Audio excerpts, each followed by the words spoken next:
Assalomu alaykum rahmatullohi va barakatuh.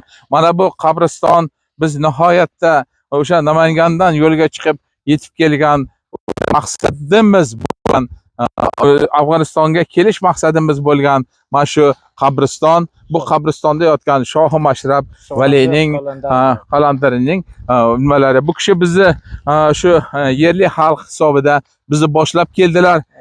Bizni mana shu Mashrab Valini qabrlarini biz nima ziyorat qilgani keldik. Assalomu alaykum yo Vali Mashrab deb aytar ekanmiz. Mashrab deb Bobo Rahim Mashrab kim edilar? Bu kishi shoir, nihoyatda bu o'sha o'z zamonining shoiri va blogeri.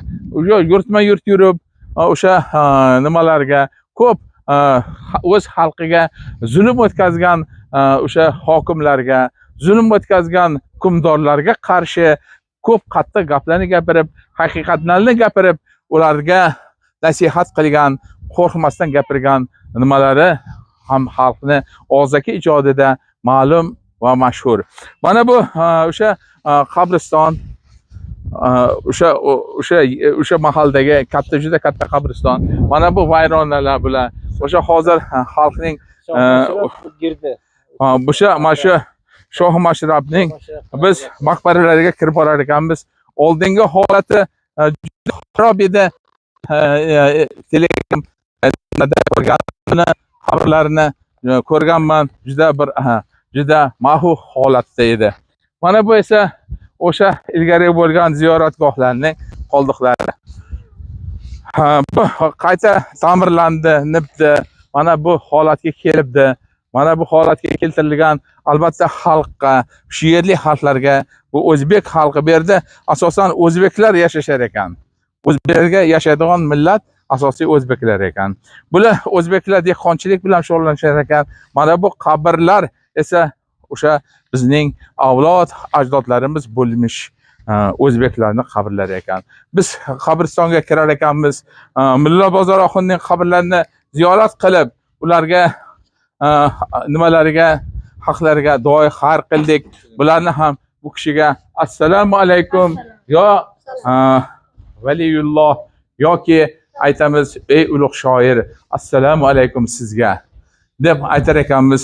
Mana bu kishining maqbaralari o'sha qadimdan bizning nima qilib qolgan Mashrabning Namanganda qolarga toqatim qolmadi deb yig'lab chiqib ketgan ekanlar. O'sha bir ajoyib she'rlari bor. Shu she'rlardan ikki misra o'qib, shu bularning ustozlari bo'lmish Mulla Bozor oxundan salom yetkazamiz. Bizni o'sha shaharlari Kurashxona mahallasidagi Kurashxona dahasida yashagan avlod ajdodlarimizni ruhini shod qilish maqsadida bu kishining she'rlaridan ikki kalma o'qishga, Qur'on o'qishga ikki kalma she'rni keltirishga maqildim. Siz ey Mashrab haqiqat uchun kurashgan, bu kishini o'limlariga sabab bo'lgan ham bir o'sha nimalari bo'lgan, ikki og'iz gaplarni gapirishgan ekan. Bu hokimga, shu yerning hokimiga, ya'ni afg'on hokimiga taxtiga bir bavul qilib qo'yadilar. Bavul qilishlari, uni hurmat qilib naqilganda bu kishi u nimasiga ozgina bir bavul qilib qo'yadilar. Shunga bu kishini qattiq azob beradi va bavul qilganlari uchun bularni nima uchun bavul qilding deb so'roqqa tutadi. So'roqqa tutganda bu kishi aytadilarki, sen butun xalqni ustidan bavul qilding. Men esa sening taxtingdan qildim xolos-ku deylar. Bu degani xalqqa qo'yilgan soliqlarning ko'pligi va noloyiqligi, haddan ziyod ziyon bo'lganligi, xalqqa zulm bo'lganligini bu kishi unga tushuntirib aytar ekanlar. Bu tanqidni ko'tara olmagan hokim bu kishini o'limga hukm qiladi. Bu o'lim bularni dorga osilishlariga sabab bo'ladi. Dorga osilar ekanlar. Bular juda ko'p bir ajoyib she'rlarni o'qiydilar. Kimda kim xalq ijodi bo'lgan Mashrabning qissalarini o'qisa, bu albatta o'zini savollariga javob topadi.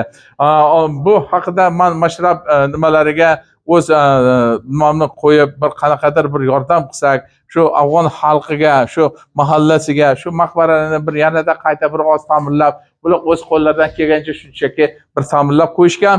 bularni bir yanada qayta ta'mirlashga albatta bir yaxshi bo'ladi. Bu kishi bizdan zarda qilgandek chiqib ketgan ekanlar. Bu she'rlarini men sizlarga 2 misra o'qib eshitiraman.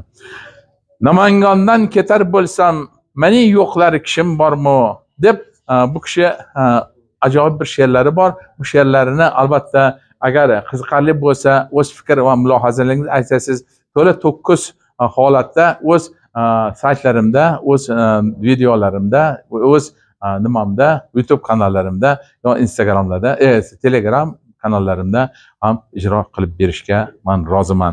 Hozirgi o'sha qimmatli vaqtlaringizni olmaslik uchun qisqa mashrab haqlarida ma'lum qildim. Bu yerga yetib kelishning mashaqqatlari albatta juda bir ko'p bo'ldi. Mashaqqatlardan juda ko'p bo'ldi. Kechalar yo'l yurdik. Mana bu mashrab qanday kelgan bo'lsalar, biz ham shundoq yo'l bilan keldik. Albatta otda yoki piyoda emas. Mashinada keldik. Mashinada o'sha kirishgani Namangandan to Tojikistongacha bo'lgan mashaqqatlar. Eng qizig'i Namangandan mashaqqatlar bo'lishiga sabab bo'lgani qanaqadir bir qiyinchiliklar bo'ldi. To'xtatdi. Bor 2 birodarlar, o'sha kelish mashaqqatlari albatta o'zicha bo'lmadi. Bu yerga kelganlar har xil bir gap so'zlar bo'ldi. Shu gap so'zlar orasida kelishimizni o'zi bir qanaqadir shu bizga shogird olib kelishdi bir kishini shu Regar shahridan nimadan ular bizga yo'l ko'rsatishdi, mana shunaqa yordam. Biz oldin o'sha Qobilga uchmoqchi bo'lib turgan edik. Ular bizga yo'l ko'rsatishdi, piyoda ham borsa bo'ladi deb. Biz keldik bu yerga. Kelishimizni juda ko'p qiyinchiliklar bilan yana qayta aytamiz Tojikistondan esa bu yerga keldik. Bu yerga kelishlarimiz kechalar yo'l yurdik, to'xtamadik. Mana shu hozir shu o'sha ko'zlagan manzilimizga yetib keldik. Yetib kelib butun Namangan ahlidan, Namangan shahridan bu kishiga salomlar keltirdik. To'g'ri, bu kishi avliyo, bu kishidan biz hech narsa tilamaymiz. Chunki bu oddiy inson. Biz faqat Haq taborak va taolodan tilar ekanmiz tilaklarimizni. Bu kishiga esa Alloh taolo xushnud qilsin ruhi poklarini. Alloh taolo bizga ham, xalqimizga ham o'z rahmatidan darig' tutmasin. Birodarlar, shunda bir qissani, ajoyib qissani aytib o'tar ekanman. O'sha Meroj, Nodirul Merojda bir ajoyib qissani keltirishadi. Bir joyda jannatga chiqqanlarda Payg'ambar alayhisalom bir chiroyli qushlarni navo qilayotganini eshitadilar. Bu qanday qushlar deyilganda, shu shoirlarning ruhlari. Ahmad Yasaviy, Yugunaki, Farob, shunga o'xshagan mana Mashrabning ham Xo'ja Ahmad Yasaviy, Sufi Alloyor, bularning ruhlari shunaqangi bulbul qiyofasida yoki bo'lmasa bir xush ovoz. Hatto bulbulga unga bulbullar ham teng qololmaydigan xush ovoz qushlar ta'sirida bular. Kimlar deb so'raganda, bular sizning oxir zamon ummatlaringiz. Bular shunaqangi xalqni to'g'ri yo'lga boshlaydi, to'g'ri yo'lga bo'ladi. Juda bir ajoyib shoir bo'ladilar bular. Bularga Alloh taolo shundoq bir bularning bir ajoyib nimalari bor, hikoya nimalari bor, she'rlari bor. Shundan bir qisqa keltiraman. Alloh aziz qilgan qulini hech kim xor aylamas. O'zi xor aylasa har joyga borsa xordir deb aytgan she'rlari mana hozir dalil isbotini topdi. Bu deganimiz mana bu joyda bu kishi panoh topdilar. Namangandan ketib bu yerda ham qanaqadir qabrlari alohida izzatda va hurmatda turibdi. To'g'ri, xaroba holatda, ammo izzatda va hurmatda. Ba'zi bir qabrlarga o'xshab yo'q bo'lib ketmagan. Bor, turibdi. Alloh oltinni hech qachon balchiqlarda achitib yoki chiritmagandek, qo'lga olsa yana yaraqlagandek, bu kishini ham qabrlarini, albatta maqbaralarini kishilar bularni she'rlarini o'qigan va qadriga yetgan insonlar albatta hurmat qiladilar. Bularga ko'mak tarzida bu maqbaralarni qayta tiklab, chiroyli qilib kelgusi avlodlarimizga qoldiradilar degan umiddamiz. Assalomu alaykum va rahmatullohi va barakatuh. 2 kalima Qur'onni bu kishilarning haqlariga o'qib duoyi xayr qilamiz. Auzu billahi minash shaytonir rojim. Bismillahir rohmanir rohim. قل هو الله أحد الله الصمد لم يلد ولم يولد ولم يكن له كفوا أحد. بسم الله الرحمن الرحيم. قل هو الله أحد الله الصمد لم يلد ولم يولد ولم يكن له كفوا أحد. بسم الله الرحمن الرحيم.